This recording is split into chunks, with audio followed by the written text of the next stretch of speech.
ஒரு 30 வருஷத்துக்கு முன்னாடி கேட்டோம்னா விரல் விட்டு எண்ணக்கூடிய நடிகை இவங்களுக்கு தாங்க மது பழக்கம் இருக்குது, இவங்களாம் யாருக்கும் கிடையாது அப்படின்னு நம்ம சொல்ல முடியும். ஆனால் இன்னைக்கு வந்து பார்த்தீங்கன்னா இது வந்து ஒரு சகஜமான ஒரு விஷயம். மது பழக்கம்லாம் ஒரு பெரிய கெட்ட பழக்கமாங்க அப்படின்னு சொல்லி பீர் கூட குடிக்க மாட்டீங்களா அப்படின்னு கேட்கறது ஆண்களை கேட்குற மாதிரி இப்போ பெண்களையும் கேட்குற மாதிரி ஆயிடுச்சு. எனக்கு குடிக்க பழக்கம் இருந்தது, ஆனால் இன்னைக்கு நான் வந்து மாறிட்டேன், திருந்திட்டேன்றதை வந்து வெளிப்படையாக பேசுனாங்க. அந்த வகையில் வந்து நடிகை ஊர்வசி அவர்கள் வந்து எனக்கு மது பழக்கம் இருந்தது உண்மை, என்னுடைய ஊழியர்கள் என்னை காப்பாற்றிட்டாங்கன்னு சொல்லி கல்யாணம் பண்ணிட்டு போன வீட்டில் வந்து பார்த்தீங்கன்னா ஒரு பிரபலமான ஒரு நடிகர், அவரை தான் வந்து மனோஜ், அவரு கூட நடிக்கும் போது ஒரு காதலாகி அவர் கல்யாணமும் அவரோட சேர்ந்து பண்ணிக்கிறாங்க. அந்த குடும்பத்தில் வந்து எனக்கு வந்து அங்கே ஏற்பட்ட பழக்கம், அந்த குடும்பத்திலே உள்ள அந்த பழக்கம் வந்து என்னையும் தொட்டிக்கிடுச்சு. நான் வந்து இந்த தப்பை பண்ணிட்டேன் அப்படின்னு சொல்கிறதுக்கு ஒரு துணிச்சல் வேணும். தப்பு பண்ணிட்டேன், நான் பண்ணலைன்னு சொல்லி சமாளிக்கிறதுக்கு வந்து பார்த்தீங்கன்னா அதுக்கு சில சாமர்த்தியங்கள் தான். தப்பு பண்ணலன்னு சொல்லி வந்து பார்த்தீங்கன்னா வந்து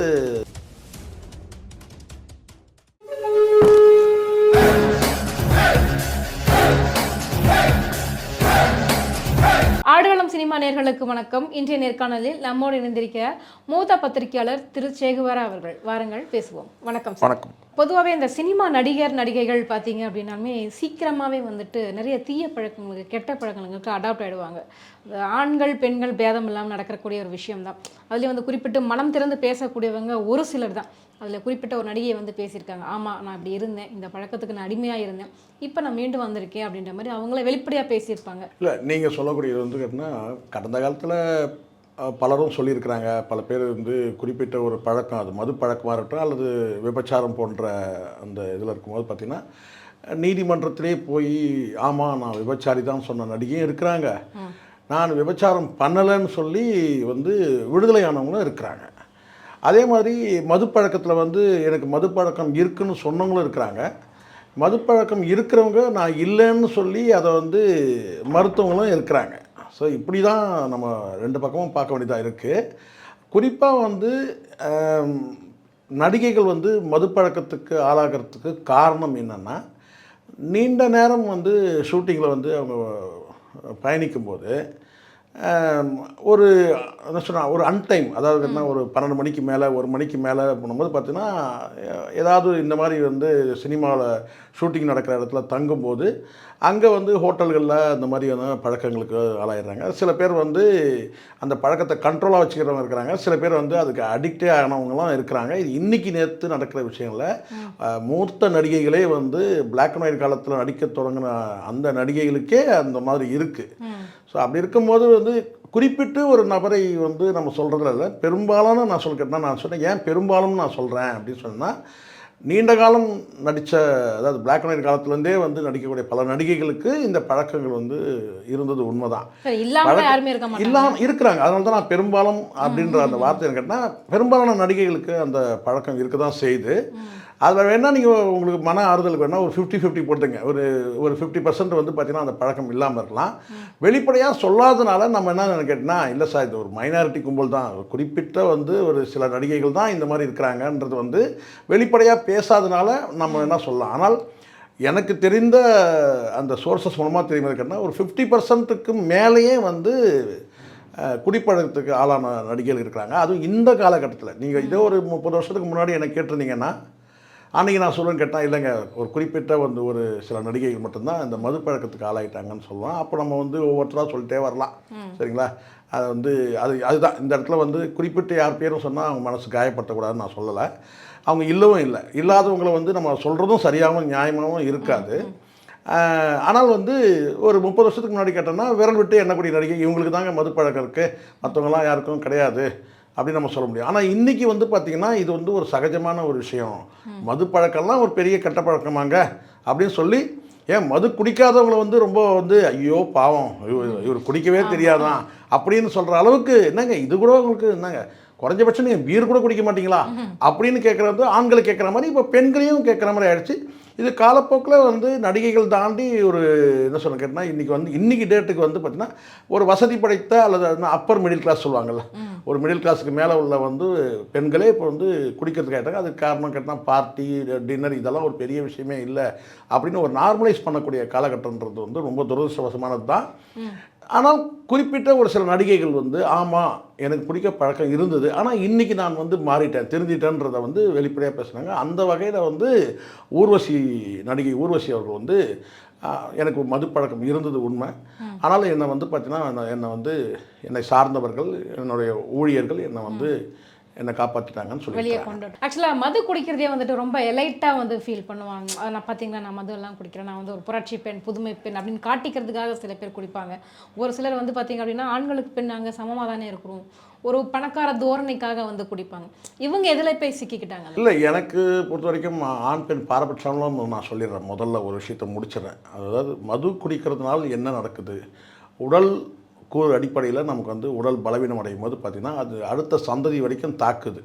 அது ஆணாக இருக்கட்டும் பெண்ணாக இருக்கட்டும். அதிலும் குறிப்பாக வந்து ஏன் பெண்களுக்கு வந்து கூடுதலாக வந்து பெண்கள் அந்த பழக்கத்துக்கு போகவே கூடாதுன்னு நான் ஏன் சொல்கிறேன்னா, கருவை சுமக்கிற இடத்துல வந்து பெண்கள் தான் இருக்கிறாங்க, ஆண்கள் இல்லை. கொடுக்குற இடத்துல தான் அவன் இருக்கலாம், இவங்க வந்து பெறக்கூடிய இடத்துல தான் இவங்க இருக்கிறாங்க. அப்படி இருக்கும்போது பிள்ளைகளுடைய எதிர்காலம், குழந்தைகளுடைய வந்து ஃப்யூச்சர், அதாவது கேட்டால் குழந்தை நல்லபடியாக பிறக்கணும் அப்படிங்கிற பெண்கள் வந்து அறவே போகக்கூடாது, ஆண்களும் போகக்கூடாது, பெண்கள் வந்து இந்த பழக்கத்துக்கு அறவே போகக்கூடாதுன்றது என்னுடைய கருத்து, தாழ்மையான கருத்து, பணிவான கருத்து. பெண்களுக்கு எந்த காலத்திலும் பெண்கள் வந்து அந்த மதுவை தொடவே கூடாதுன்றது என்னுடைய எண்ணம். ரெண்டாவது, இப்போ நீங்கள் ஒரு கேள்வி கேட்கணுன்னா, இந்த ஊர்வசி வந்து இருக்குன்னா இந்த சினிமாவில் வந்து அவங்க வந்து அவங்களோட பயணம் வந்து உங்களுக்கு தமிழ் படத்தில் முந்தானை முடிச்சில் தான் அவங்க நடிக்க தொடங்கினாங்க. முதல் வாய்ப்பு அவங்களுக்கு. அந்த படம்லாம் நான் பார்க்கும்போது, இந்த ரிலீஸ் ஆகும்போது ரொம்ப பாக்கியராஜ் படத்தை வந்து அவருடைய ஸ்கிரிப்டுக்காகவே போய் படம் பார்ப்போம். அது வந்து அவர் பிளாக் அண்ட் ஒயிட்டில் சில படங்களும் எடுத்துருக்கிறாரு. அப்போ கலர் படம், ஈஸ்ட்மன் கலர், ரெண்டுமே வந்து காலகட்டம், ஒரே காலகட்டம். இப்போ ஒரு கை ஓசைன்ற படம்லாம் வந்து பிளாக் அண்ட் ஒயிட்டில் வந்த படம். அதுக்கப்புறம் வந்து கலர் படங்கள், ஈஸ்ட்மன் கலர் வந்தது. அதுக்கப்புறம் பொய் சாட்சி, இன்னும் அந்த மௌன கீதங்கள், இந்த மாதிரி படம் வரும்போது முந்தானை முடிச்சுன்ற படம் வந்து பார்த்திங்கன்னா ஒட்டுமொத்தமாக பட்டி தொட்டியெல்லாம் வந்து பெரிய அளவில் ஒரு பரபரப்பை ஏற்படுத்தின ஒரு படம். அந்த படத்தில் வந்து கேட்டால் வந்து இவங்க வந்து அவருக்கு வந்து ஜோடியாக நடிச்சிருப்பாங்க. அதுதான் அவங்க தமிழ் அவங்க முதல் படம். அதுக்கு முன்னாடி மலையாள படங்களில் 3 படங்களில் நடிச்சதாக சொல்கிறாங்க. ஆனால் தமிழ் படத்தில் முந்தானை முடிச்சு தான் முதல் படம். அந்த முதல் படத்தில் நடித்த அந்த ஊர்வசியாக இப்போ இந்த ஊர்வசின்னு கேட்குற அளவுக்கு அவங்க கிட்டத்தட்ட ஒரு 700 படங்களுக்கு மேலே அவங்க வந்து பல மொழிகளில் நடித்து இன்றைக்கி வந்து அவங்க சகோதரிகள் 3 பேர், 2 பேருமே, அதாவது இவங்களோட சேர்ந்து 3 பேர், 3 சகோதரிகள். அந்த 3 சகோதரிகளுமே வந்து மற்றவர்களும் நடிகைகள் தான். என்னன்னு கேட்டால் அவங்க சின்ன வீடு படத்தில், அதே பாக்கியராஜ் படத்தில் வந்து கல்பனான்னு ஒரு கேரக்டர் நடிச்சிருப்பாங்க. இன்னொரு நடிகையும் வந்து அவங்களும் வந்து பார்த்திங்கன்னா வந்து கலாரஞ்சினி சொல்லிட்டு அவங்களும் ஒரு நடிகை தான். அவங்களும் வந்து உங்களுக்கு தெரியும் நினைக்கிறேன், மேட்டுக்குடி இந்த மாதிரி படங்களில் வந்து அம்மா ரோல், அக்கா ரோல் இந்த மாதிரி வந்து நடிச்சிருக்காங்க. ஸோ 3 பேருமே இருக்காங்க. அதில் வந்து என்னென்னா ஊர்வசி வந்து 3ஆவதாக இருந்தாலும் கூட வந்து, ஆனால் அவங்க வந்து முதல் இடத்துல கிட்டத்தட்ட 700 படங்களுக்கு மேலே. இப்போ கூட வந்து ஒரு மலையாள படத்துக்கு வந்து அவங்க வந்து ஏதோ ஒரு உள்ளொழுக்கு ஏதோ ஒரு படம், அது சரியான உச்சரிப்பு எனக்கு வரல, மலையாள படத்தில் அவங்க வந்து தேசிய விருது கூட வாங்கினாங்க. ஸோ இந்த மாதிரி பல படங்களில் வந்து அவங்க சமீபத்தில் அவங்க சொல்லக்கூடிய பேட்டி என்னன்னு கேட்டால், நான் வந்து கல்யாணம் ஆன வீட்டில், கல்யாணம் பண்ணிட்டு போன வீட்டில் வந்து பார்த்திங்கன்னா ஒரு பிரபலமான ஒரு நடிகர், அவரை தான் வந்து உங்களுக்கு தெரியும், வந்து மனோஜ் கே ஜெயன் சொல்லிட்டு அவருக்கு கூட நடிக்கும்போது ஒரு காதலாகி அவர் கல்யாணமும் அவரோட சேர்ந்து பண்ணிக்கிறாங்க. அந்த குடும்பத்தில் வந்து எனக்கு வந்து அங்கே ஏற்பட்ட ஒரு பழக்கம், அந்த குடும்பத்திலே உள்ள அந்த பழக்கம் வந்து என்னையும் தொட்டிக்கிடுச்சு அப்படின்னு தான் அவங்க சொல்கிறாங்க, ரீசனாக சொல்கிறாங்க. அதனால் நான் மதுவுக்கு நான் அடிமையாயிட்டேன். காலப்போக்கில் ஷூட்டிங் முடிச்சுட்டு வந்து நான் மது குடிக்கிற பழக்கம் வந்து காலப்போக்கில் நான் அடிமையாயிட்டேன். அதுக்கு பிறகு அவரை டிவோர்ஸ் பண்ணுறாங்க, ஒரு பெண் குழந்தையும் இருக்குது அவங்க. அதுக்கப்புறம் டிவோர்ஸ் ஆகிட்டு அதுக்கப்புறம் இன்னொருத்தரை வந்து பார்த்திங்கன்னா வந்து இன்னொருத்தரை வந்து திருமணம் பண்ணிக்கிறாங்க. அவருக்கு ஒரு மகன் இருக்கிறாங்க. ஸோ அவங்களுடைய பர்சனல் லைஃப்பில் ரொம்ப நம்ம போகலாம் கூட அவங்க சொன்ன விஷயம் என்னன்னு கேட்டிங்கன்னா, முழுக்க கேட்டால் நான் மதுவுக்கு அடிமையாயிட்டேன், அந்த அடிமையிலிருந்து நான் வந்து மீண்டுட்டேன்றதை சொல்கிறாங்க. அது ஒரு மகிழ்ச்சியான சந்தோஷமான விஷயம். அதாவது மதுவில் விழுந்துட்டேன்னு சொன்னால் அது எவ்வளோ வந்து கஷ்டமான ஒரு விஷயமா, அந்த மதுவிலேருந்து நான் மீண்டுட்டேன்னு சொல்கிறது வந்து அது ஒரு பெரிய விஷயந்தான். ஏன்னா வந்து ஒரு தடவை விழுந்தால் எழுந்துக்க முடியாத சில இடங்கள்லாம் இருக்குது, அது மாதிரி தான் இதுவும். அப்போ அவங்க நான் மீண்டுட்டேன்னு சொல்கிறாங்க. அது ஒரு மகிழ்ச்சியான ஒரு விஷயம். இல்லை, பப்ளிக்காக பேசுகிறதே ரொம்ப சொல்கிறதுக்கு ஒரு தைரியம், அதுதான் ஊர்வசி. அதுதான் ஊர்வசி. இங்கே சில பேர் இருக்கிறாங்க. அதனால தான் நான் ஆரம்பத்துலேயே நான் சொல்லிட்டேன், இந்த நேர்காணலையும் நான் என்ன சொன்னேன்னா, சில பேர் வந்து ஆமாம் நான் வந்து இந்த தப்பை பண்ணிட்டேன் அப்படின்னு சொல்கிறதுக்கு ஒரு துணிச்சல் வேணும்.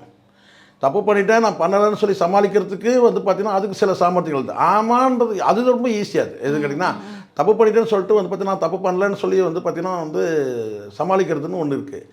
அதை விட ஒரு இது போல்டு கேட்டால் ஆமாம் நான் தப்பு பண்ணிட்டேன், ஆனால் இப்போ நான் திருந்திட்டேன், இப்போ நான் மாறிட்டேன், இப்போ நான் அப்படி இல்லை அப்படின்னு சொல்கிறது வந்து பார்த்தீங்கன்னா அதுக்கு ஒரு பெரிய துணிச்சல் வேணும். அதுதான் துணிச்சல்.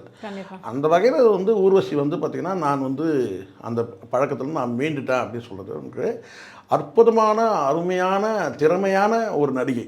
ஆமாம். அதாவது கேட்டால் வந்து நான் ஊர்வசி படம்லாம் வந்து அவங்களுடைய அந்த முகப்பரிமாணங்கள் இருக்குல்ல, அது மைக்கேல் மதன காமராஜனை ஒரு 100 தடவை பார்த்துருப்பேன்.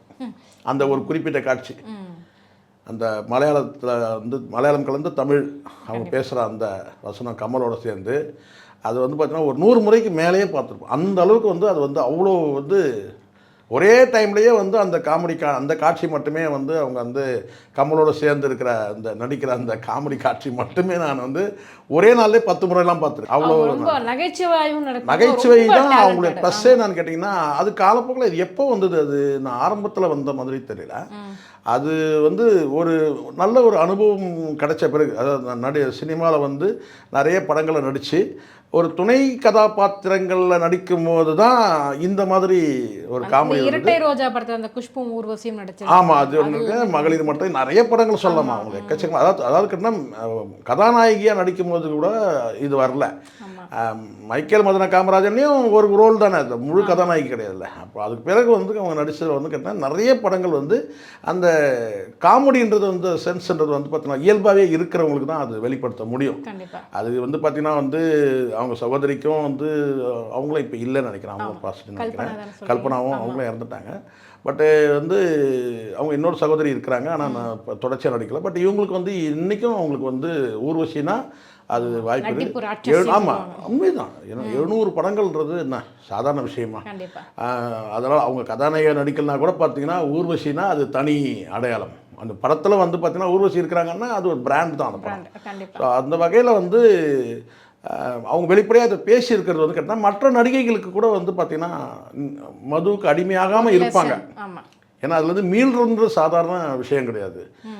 அதனால் அதனால பார்த்தீங்கன்னா அவங்க இப்போ அவங்களுடைய இளமை வந்து பார்த்தீங்கன்னா இளமை அழகு கூட இந்த மதுவால் அவங்களுக்கு கொஞ்சம் அந்த அந்த வயது மூப்பு தெரியும்.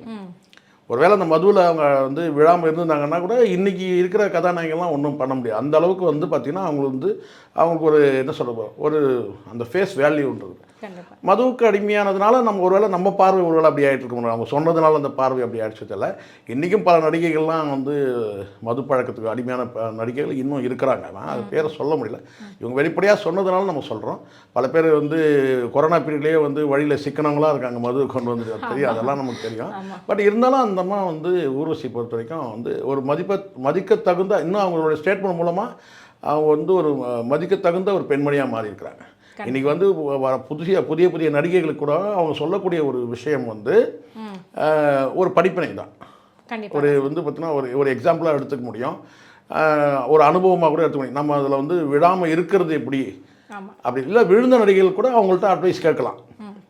மதுவுக்கு அடிமையான கூட நான் இதுலேருந்து எப்படி மீள்றதுன்றதுக்காக கூட வந்து அவங்ககிட்ட வந்து ஒரு அட்வைஸ் கேட்கலாம். அப்படி தான் நம்ம வந்து ஸோ எந்த கெட்ட பழக்கத்துக்கு ஆட்கொண்டாலும் வந்துட்டு மன தைரியமும் சுற்றி இருப்பவருடைய ஆதரவும் இருந்துச்சுன்னா மீண்டு வெளியே வந்துடலாம் அப்படின்றதுக்கு மேடமே ஒரு சாட்சி, ஊர்வசி மேடமே ஒரு சாட்சி. ஊர்வசி மேடத்தோட சகோதரர் சம்பந்தமாக ஒரு சில விஷயங்கள் கேள்விப்பட்டோம். அது எந்த அளவுக்கு உண்மை சார்? அது அதாவது அவருக்கு வந்து 2 பேர் இருக்கிறாங்கம்மா, 2 சகோதரர். ஒருத்தர் வந்து இளைய சகோதரர், அவர் வந்து ஒரு சினிமா நடிகர்ன்ற அடிப்படையில் நான் சொல்கிறேன். முதல் சகோதரரை பற்றி பெருசாக செய்தி இல்லை.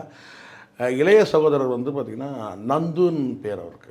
அவர் வந்து அந்த அம்மாவே கூட அவங்க தம்பியை பற்றி பரவலாக சொல்லியிருக்க மாட்டாங்க.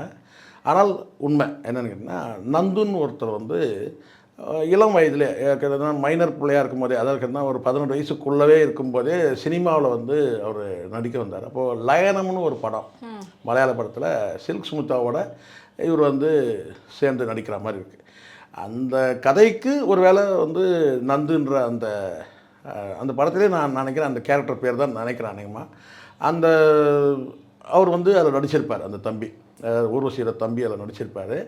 அது வந்து அவ்வளோ ஏற்புடைய கேரக்டர் இல்லை. அந்த கதை வந்து பார்த்திங்கன்னா வந்து வயது மூப்புள்ள வந்து ஒரு பெண் வந்து கணவன் வந்து ஆர்மிக்கு போயிட்டு வந்து ஆர்மியில் வந்து அவர் இறந்துட்டாருன்னு செய்தி வந்த பிறகு கார் டிரைவராக வைக்கக்கூடிய தன்னை விட வயது குறைந்த ஒரு வந்து ஒரு பையனோட சேர்ந்து அவங்களை உறவு வச்சுக்கிற மாதிரி ஒரு காட்சி. கணவர் திரும்பி வந்த பிறகு வந்து பார்த்திங்கன்னா அந்த பிரிவின் ஆற்றாமையால் வந்து அவங்க வந்து அதாவது கேட்டால் அந்த பையனும் இறந்த அந்த சில்க் ஸ்மிதாவும் இறந்துற மாதிரி அந்த பையனும் வந்து தற்கொலை பண்ணி இறக்குற மாதிரி ஒரு காட்சி. தற்கொலை சூசைட். அதில் என்னன்னு கேட்டிங்கன்னா வந்து அந்த பையன் சூசைட் பண்ணிக்கிற மாதிரி ஒரு காட்சி ஒரு வேளை அவன் மனசில் ஒரு தாக்கத்தை ஏற்படுத்தியிருக்குமா, இல்லை அதுக்கப்புறம் அவனுடைய வாழ்க்கையில் என்ன பிரச்சனைகள் வந்து தெரில, சூசைட் பண்ணிவிட்டு நிஜ வாழ்க்கையிலையும் சூசைட் பண்ணிகிட்டே இருந்தான். அந்த படத்துலேயும் வந்து அவன் நடித்த முதல் படம் அதுதான் நினைக்கிறேன். அதில் வந்து சில்க் ஸ்மிதாவுக்கு வந்து ஜோடியாக நடிச்சிருப்பான். சில்க் ஸ்மிதாவும் வந்து பார்த்திங்கன்னா வந்து ஸ்டெப்ஸ்லேருந்து வரும்போது வந்து பார்த்திங்கன்னா வந்து ஏதோ ஒரு கூர்மையான ஒரு இதில் வந்து குத்திக்கிட்டு இறந்துற மாதிரி இருக்கும். இந்த பையன் வந்து துப்பாக்கியில் சுட்டுக்கிட்டே இறந்துடுற மாதிரி இருக்கும். ஸோ இது வந்து என்னன்னா அது ஒரு வகையான ஒரு படம் கேட்டால் அந்த டைமில் வந்து பார்த்தீங்கன்னா ஆர்பி சௌத்ரி எடுத்த படம் தான், தயாரிப்பு தான் அந்த படம் கூட, லயனம்னு ஒரு படம். அந்த படத்தில் நடித்த பிறகு அந்த பையனுடைய பழக்க வழக்கங்கள் அப்படி என்ன ஆச்சுன்றது பெருசாக வந்து யாரும் பேசுனது இல்லை. அது கல்பனாவோ அந்த ஊர்வசி அம்மாவோ வந்து அவங்க யாரும் பேசுனது கிடையாது.